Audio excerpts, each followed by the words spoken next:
When you're doing an acceleration like you'll have in your workouts, technique is very, very critical. Here I'm going to show you the proper technique to carrying out a badass acceleration. Accelerations are an important part of cycling. You have accelerations for rides that are forced because of the size of the group and the dynamics of the group, and then you have accelerations from being aggressive on rides and races. The two types of accelerations we train in our workouts and in your workouts for your fitness, right? Today, I want to go over what to do when you're training or practicing those accelerations.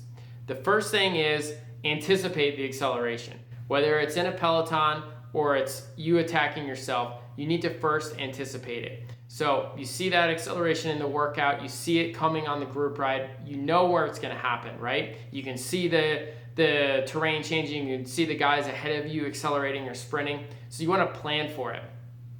First way to plan for it is with your gears. So if you're going to do the acceleration or you're going to react to someone else's acceleration, shift ahead of time. So you're always going to want to shift at least 2 gears down before you start the acceleration. One of the worst things you can do is not shift or only shift 1 gear, because guess what? You're already through that gear as soon as you get a little bit of power on the pedals or you stand up out of the saddle. So shift 2 gears at least before you actually accelerate. The next thing that you need to do is make sure that the muscles are putting more power down on the pedals. I know it sounds stupid, it sounds silly, of course you're doing it, but a lot of times people first focus on the shift and they forget to actually, do the basketball to the face effort, right? When you're accelerating, it needs to hit you hard. It needs to hit the other people hard. So as soon as you get that gear right, those 2 gears down, right? Full power on those first pedal strokes. If you go in half power or not very much power, you won't create very much momentum, and that acceleration is just a higher paced effort, right? So gear shifting, so the way to plan ahead for accelerations are, shift to the right gear and then make sure you're lining up that basketball to the face power to go behind it. Now, respiration rate is something that I find is interesting working with a lot of different people. You do not want to change your respiration rate before the acceleration. Many people try to anticipate the respiration rate that it's going to be required to do that acceleration. But what happens is your body reacts to what you're breathing.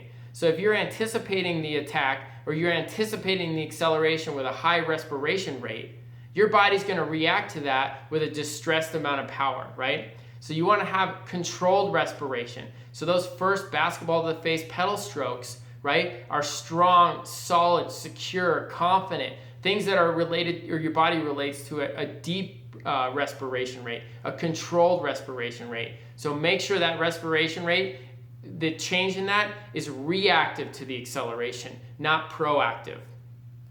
The final part of the acceleration is look where you're going to go. It's the same as cornering, mountain biking, descending, whatever. Look where you're going to accelerate, right? You are basically, passing a football, right, to the receiver. So you're looking where your acceleration is going to get you, right? And that will help you get there faster, secure, in a straight line, and more confidently. So use those tips and tactics for your acceleration workouts and accelerations out on the road.